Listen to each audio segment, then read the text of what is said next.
Hello, nice to meet you. Or maybe nice to see you again. Last week I was introducing Professor Park Young-chul, but today I'm here to give a lecture. And it's my honor to be here and to give a lecture about my specialty. Maybe some of you have heard about my research interests. By the way, I'm Seungho Lee now. I'm currently doing the job of Associate Dean of GSIS. Not because I love it, but because people ask me to do. So that's why I'm doing that. I used to do a year before did my job. Anyway, today I would like to talk about water and global development, which will be very new to you, many of you, but some of you probably taken my course or some special lectures before. And this is a bit different from the general development studies subjects, which are often discussed by many people, sustainable development goals, and also global dimensions, global discourses. But I more like focus on very specific areas, and also sometimes there's a debate between that some very top, for example, including Mr. Ban. We are very proud of Mr. Ban. He's still leading that UN system.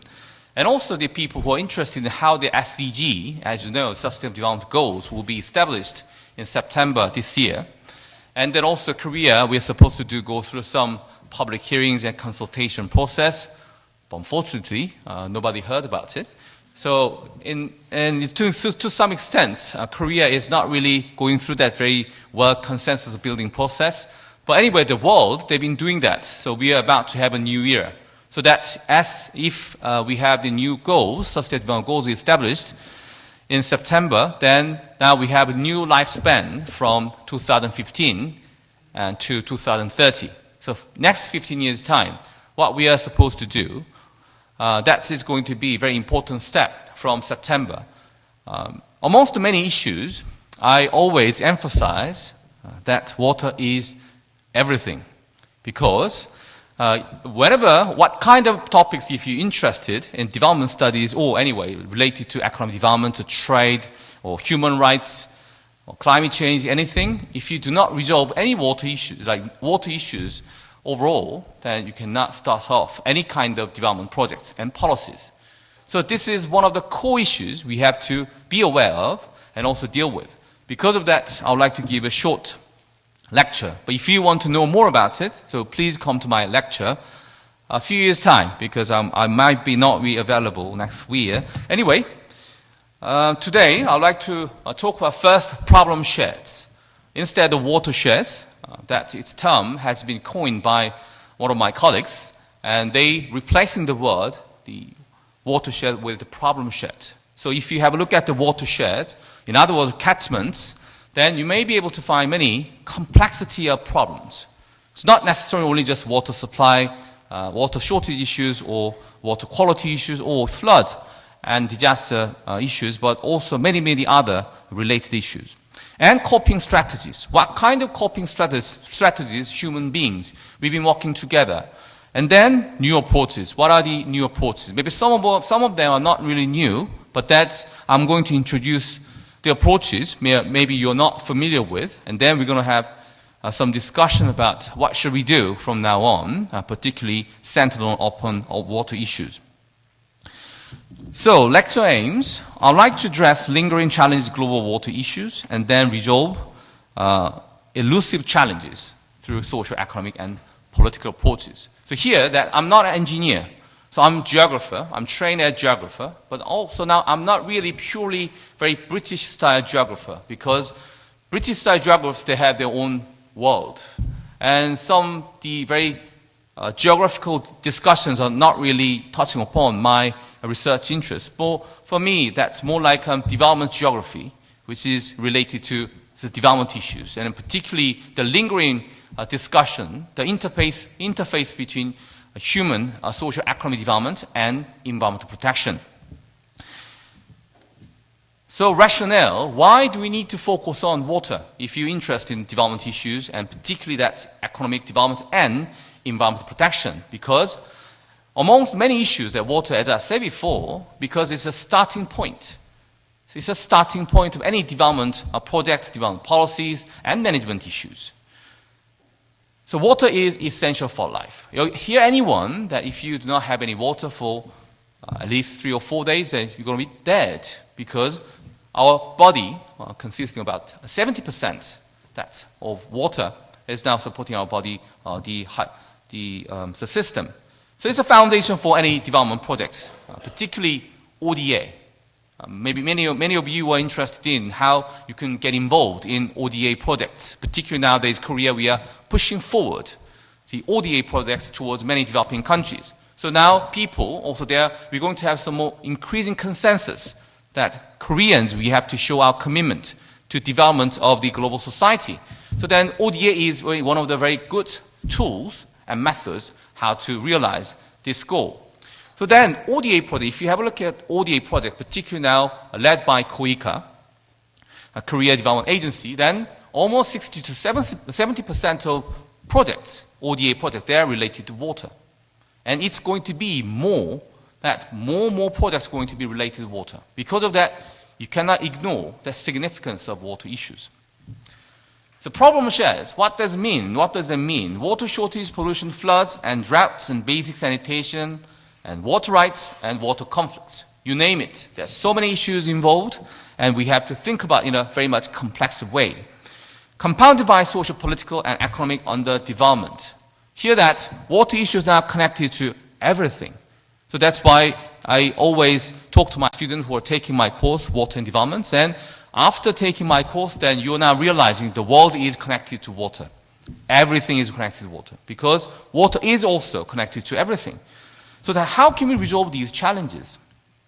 So if you have a look at this world map, the problem shares now you can see in the world. There are some examples, there are numerous examples, but I have picked up, and some experts that picked up to some cases. For example here, the yellow river areas that temporarily run dry due to precipitation decrease and irrigation.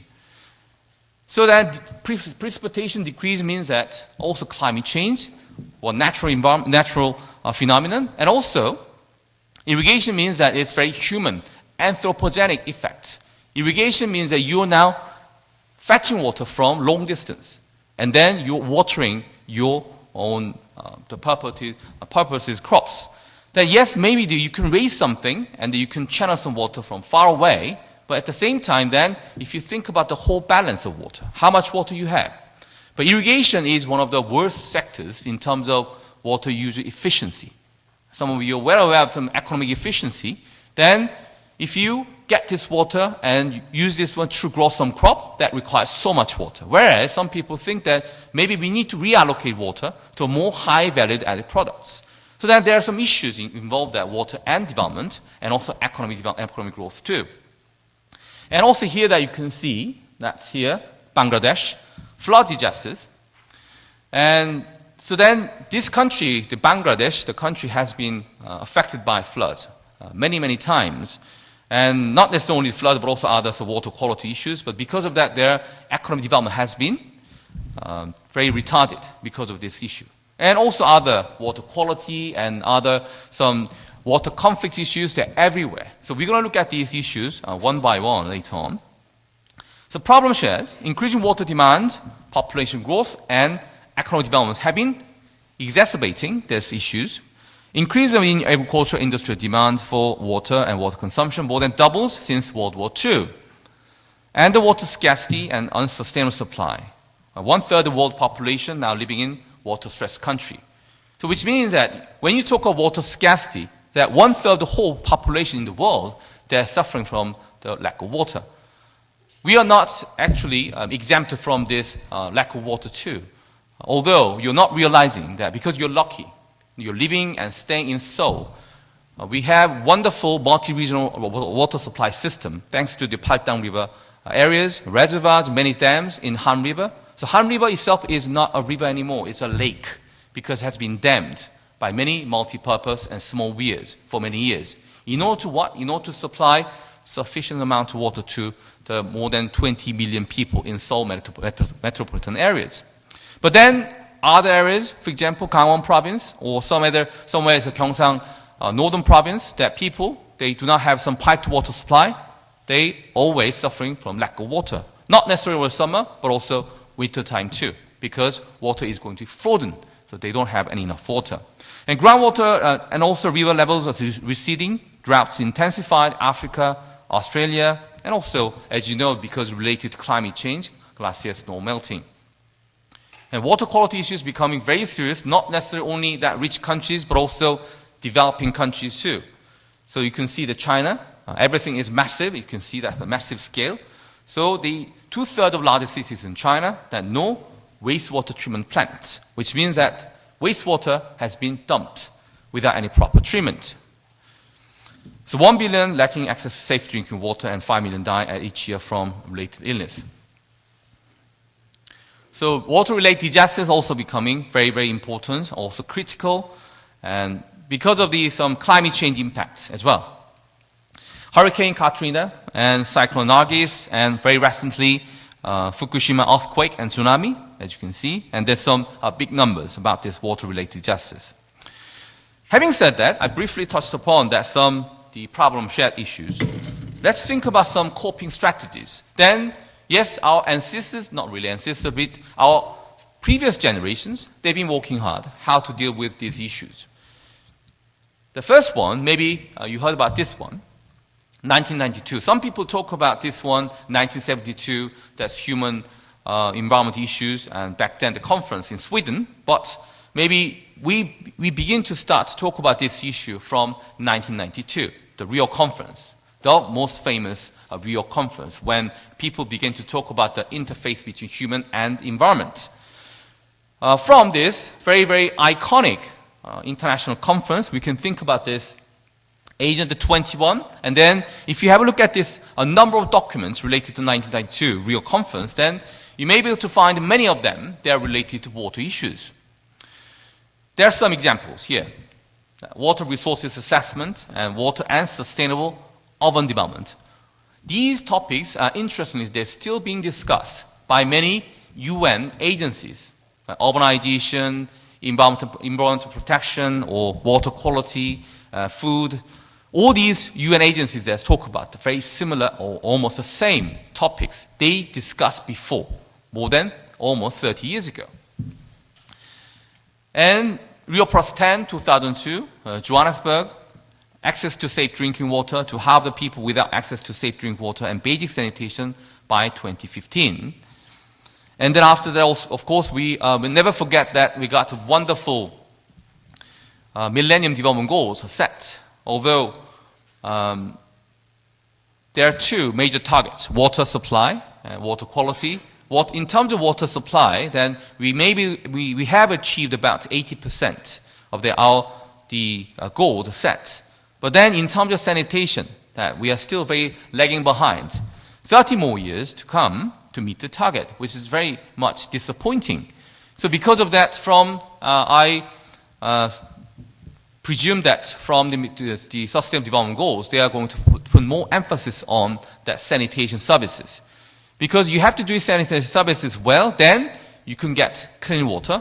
And then from the clean water, then all kinds of development issues are becoming to be very much important, including some of you interested in some human rights issues and education issues and child and women, gender, all kinds of issues they are beginning to be shaped. So this is one of the interesting posters coming from this UN agencies, particularly talk about this Millennium Development Goals, but environmental sustainability 7 and 7.C. So 2.1 billion people gain access to clean drinking water since 1990, which means that they're now showing off as a, yes, wonderful achievement. Whereas 2.5 billion people do not have basic sanitation services, such as toilets or latrines. So this is a stark contrast. Which area we should focus on, particularly from 2015, September 2015. And then 2012, Rio Plus 20, that we have this achievements and also the pledges. Particularly, they emphasize that we need to highlight that the roles of financing and investment in infrastructure for water and sanitation. And as I discussed before, that now we are about to finalize Sustainable Development Goals in September, and the magnitude of water for global development has been recognized. And going back to the Millennium Development Goals, MDGs do not include any single standalone water-related goal. But this time, because they think that probably, water people, including me, we've been arguing to the international community, look, water is so much important. We should have some separate issue. Maybe that's has echoed well to this the Sustainable Development Goal making process. So now water is going to be a standalone goal number 6. So then, how to have the way forward? Then I briefly touched upon this issue from the very early beginning of my lecture, that technologies and financing. Yes, now, after the technology era has been gone, for example, so-called modernity period, so hydraulic engineering or dam building or aqueducts and water supply issues have been too much emphasized. But nowadays, people talk about central point, for example, international the financing institutions such as World Bank and Asian or African development banks. They talk about, yes, financing is very important. Yes, it is. But then the issue is that money is everywhere. If you try to go out there and to work in the development fields, that yes, money is flourishing. They're everywhere. But problem is, how can we connect that financing technologies with that some other policies? Then we need to look at this social, economic, and political dimensions. So before move on to the other sections, and I would like to show this Sustainable Development Goals proposal was temporarily finalized last summer. Then there are 17 goals have been now finalized as a draft. Of course, maybe it may be changed, maybe revised during the General Assembly in UN September. But then, as you can see, blue here, ensure availability and sustainable management of water and sanitation for all. And it has also their more detailed goals. So then I'm very excited to see how this SDG will be taking shape in a few months' time.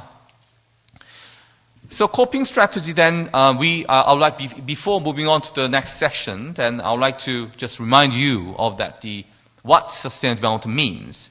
That this is official definition coming out from the Brundtland report in 1987. In my lectures, in my course, I often force my students to remember word by word and to write my exam papers. I'm joking. No, I never ask them to do that because long is too many words. But that at least I'm going to ask them to have some essence from this very long definition. Which means that the equity between economy and society and the environment, and also going back to this sustainable development, the Brundtland report, the definition that you can think about that your generation and your future generation should not be compromised. You should not use too much natural resources. Why? Because you need to protect them for your future generations. So sustainable development issues are always related to long-term goals.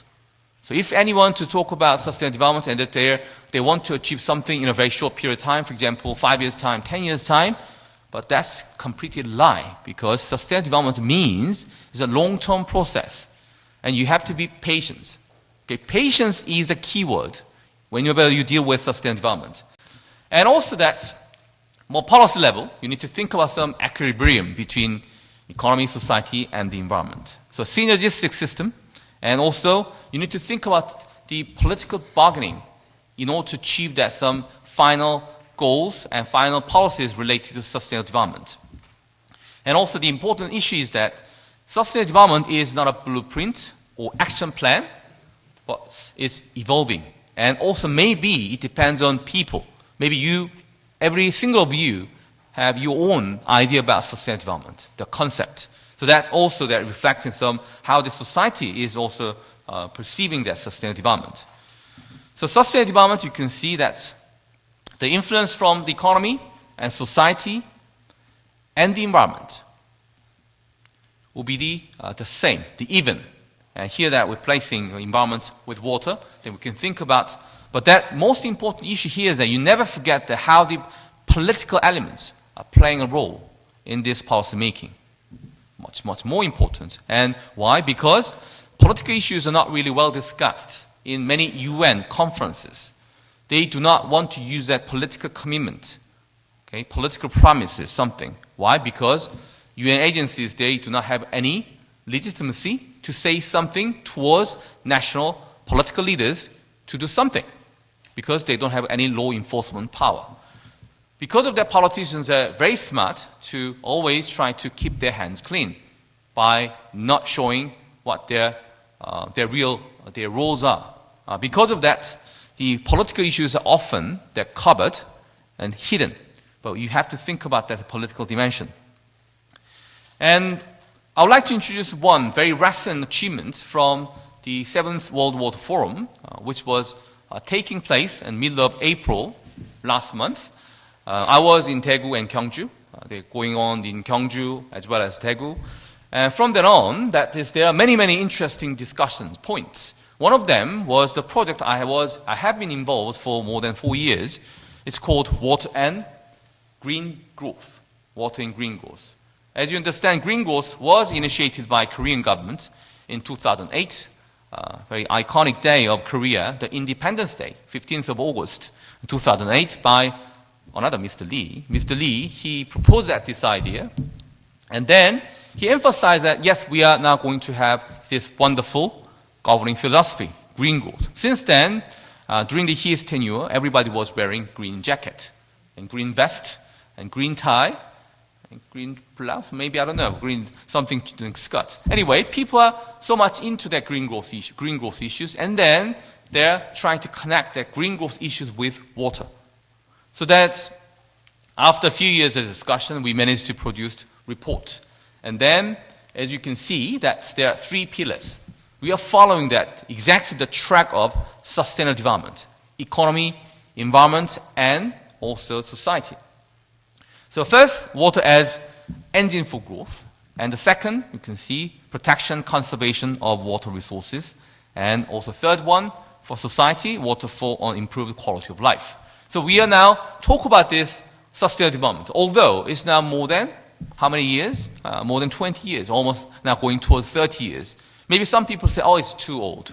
Maybe we need to have some new philosophy, new ideas. But if you go back to that sustainable development, the reason why now reminding you of that, the real definition of sustainable development is because we are going backwards. Some people say backwards, but it's going forward. Because we have very forward thinking beyond that sustainable development. And then it's time to think about how the sustainable development is connected to some other environmental elements, particularly water. That's why this project has been hailed as a very good, successful one in the 7th World Water Forum. So now the last part of my lecture is to introduce some new approaches, how to resolve this complexity of challenges. The first one is virtual water and water footprint. The virtual water was coined by Professor Allen in the University of London. And when he was looking at some of the reasonings why that Middle Eastern, Northern African countries, they're still surviving, confronted with water shortage. And he realized, because these countries, they have imported large amounts of food from other countries. That's one good example is that Egypt. Egypt, if you think about Egypt and the Nile is coming together at the same time. Because for Egyptians, Nile is just lifeline. Because if you look at the hydrological profile of Egypt, then without Nile, there's no water resources, almost. 99% of the water, total water availability in Egypt, they're coming from the Nile. Because there's virtually no rainfall. So anyway, Tony Allen, he looked at this issue and realized Egypt has been okay, although the water was running out in the 1970s. And then realized, because Egypt has been importing food from other countries. So he got this interesting theory that the virtual water means that you can't really see the water, but the water is already embedded in particular products. First, starting from the agricultural products, but later on, livestock products, and now industrial products too. So any kind of goods, human beings, we have been manufacturing, they're all having some water, including all kinds of clothes, even there's some plastic bottles and all kinds of gadgets here. They're all including and containing certain amount of water. And then this one is talk about the nexus between water, food, and trade. Maybe some of you had heard about this nexus. I don't know why the people are now trying to make things like me, researchers like much harder, because if you The water issues are very complex, as I emphasized several times, but now they try to combine water with food and trade. And now there's climate change and energy. There's so many issues coming together. But anyway, these are all interrelated, so you can't really think about the development issues just one by one. So you need to connect some issues with the other ones. And so you need to provide the linkage. That is going to be your job in the next generation. When you work in the development fields, then you need to show the linkage. That's going to be a very, very important part for your research, as well as also some practical products too. So nexus between water, food, and trade, 10% for domestic industry uses and 90% for food, which is striking. Striking, because we just take for granted if you go to supermarket and you can buy all kinds of different food items. So that you think that, oh, they're coming from somewhere. Yes, coming from somewhere, but then consuming so much water, right? So the agricultural water requires so much water, much, much more than any other water users, for example, industrial users or domestic users. Of course, there are some other exceptions. For example, here the UK, they got only 1% of water for agricultural use because the UK, they do not really grow anything. They're just importing from all other countries. It's a joke, of course, that there are some the British something you can find from the British supermarket, but very rarely. And water footprints are coined by Hoekstra, that's the Dutch economist.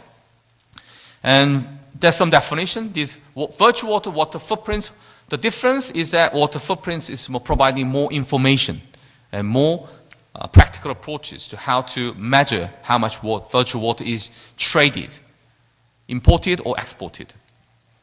So this is a virtual water concept. H2O is embedded in the sack of rice or wheat, and then imagine that 8 countries now exporting that certain amount of rice or wheat to B country, so then vice versa, B country is importing that food from this A country. So now water is traded.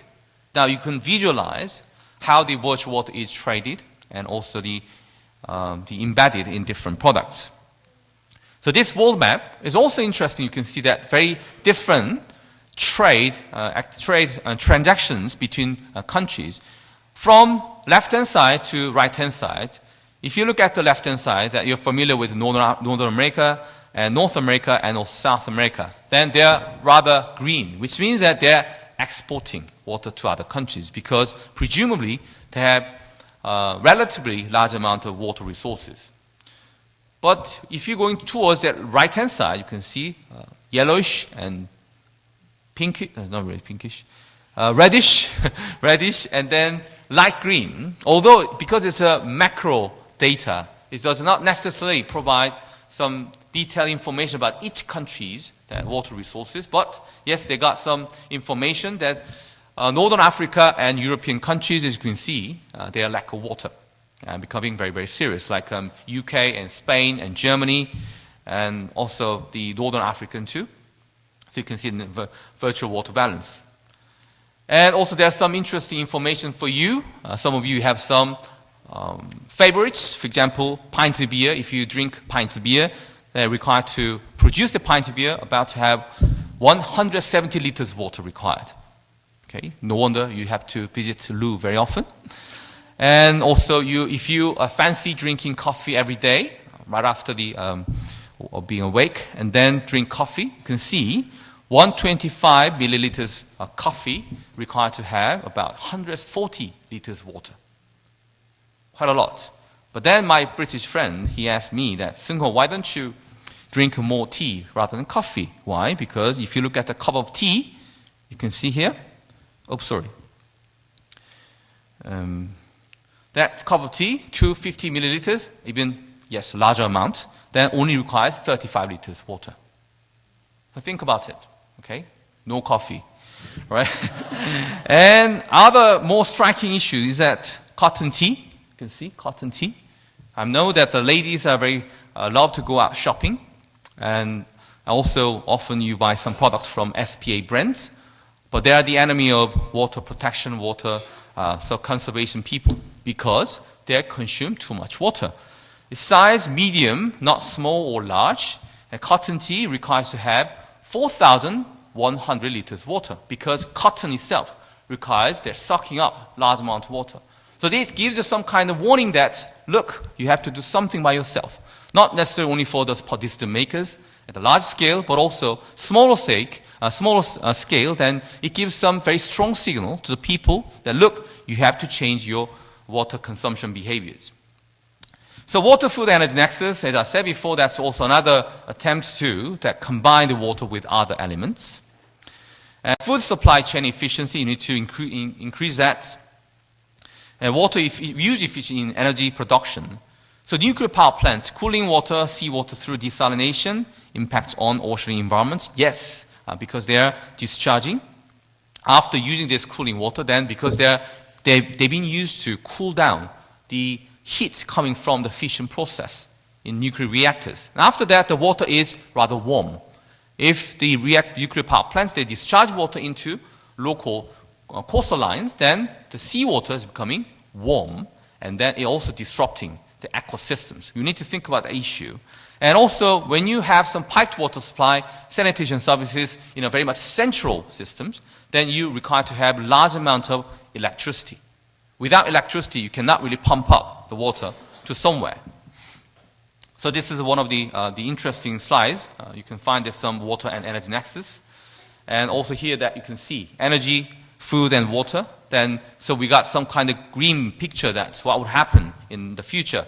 The water increasing demand by 30% by 2030, and food increased demand 50% by 2030, and also increased demand 50% by 2030. So you can see different UN agencies there now providing this information. So climate change water, then you have, maybe you're familiar with the climate change discussions, like COP 18, 19, 20, 21. 21 is going to be held in Paris the end of this year. But also interestingly, climate change people, they have no idea about how climate change issues are related to water. So climate change specialists, they got just switched off about water issues. But very, very importantly, water is one of the most important elements to give impacts directly on climate change. Of course, vice versa too. Impacts of climate change on water and global development, you can see that now intensifying the extremes, greater uncertainty and in quantity and quality of supply over the long term. So now, when you talk about climate change, that some commonalities are that, yeah, things are getting worse in a different way. For example, flood issues, yes, you're going to have more and more rainfall. And then drought issues, you're going to be drier and drier because of climate change. So these are some complexity, so linkages between the different elements, greenhouse effect, and also the human activities and other. Okay, let's move on. Let's skip this one. And the last thing I would like to share with you is that the transboundary water issues, which is one of the current research interests. My thesis students, most of them, they are focused on Mekong because I forced them to do that. So if you're interested in Mekong, please come to me. Okay, any kind of river, if you're interested, you can come to me. Yes, not necessarily the Mekong.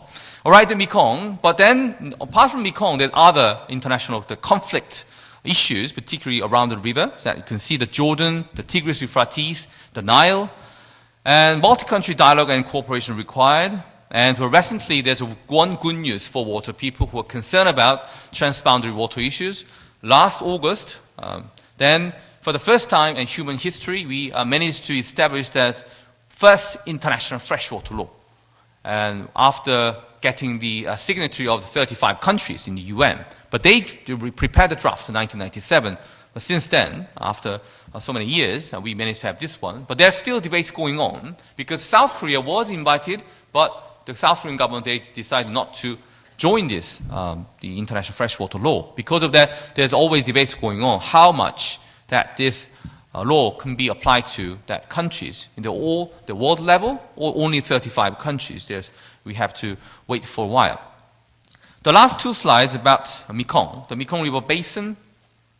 There are 6 countries involved in transboundary water issues, starting from China. China is upstream and the most powerful country. And because of that, the other downstream countries, they got nothing to say. They're just waiting, and because China has been building many dams, and also China, they've been providing large amount of unofficial foreign aid to these least developed countries. Because of that, here is kind of the game led by China. And unfortunately that many people predict that in the future, Mekong is going to be like this. So that Mekong is not going to be river anymore, it's going to be lake, because it's going to be dammed by the many different countries, particularly in centered around here. Which is this country? Can you recognize this country? This one? Laos. Thank you very much. Yes, Laos. And next one, Vietnam. But Laos they want to be the battery of Asia, together with China. So then the dimension about this Mekong is that economy and ecology. So in other words, the environment or water, the nexus. You can see the hydropower is one of the most important discourses among these countries. Why? Because apart from China, maybe Thailand, but also these countries, including these countries, all of the 6 ripening countries, they are interested in that boosting their local economies in various ways. And then at the same time, but we need to think about this dimension: fish, sediment, ecosystems, and biodiversity. So then in between, you can find this sustainable development. So how can we support that sustainable development in the very much heating debates about supporting economic development? It will be the key. So my conclusion, problem shared. Now you can see, I hope you're realizing that although it's very sketchy, I would like to give a very short summary of all kinds of challenges at the global level. So past experiences, yes, we've been working hard, still a long way to go. But then one last message I would like to deliver to you is that water issues, although sound like some kind of science and natural environment related or maybe technology matters, but in the essence is social, political, economic matters, because we are competing to use this water. Everybody needs this water. Because of that, we have to be aware of these social, political dimensions. Thank you very much.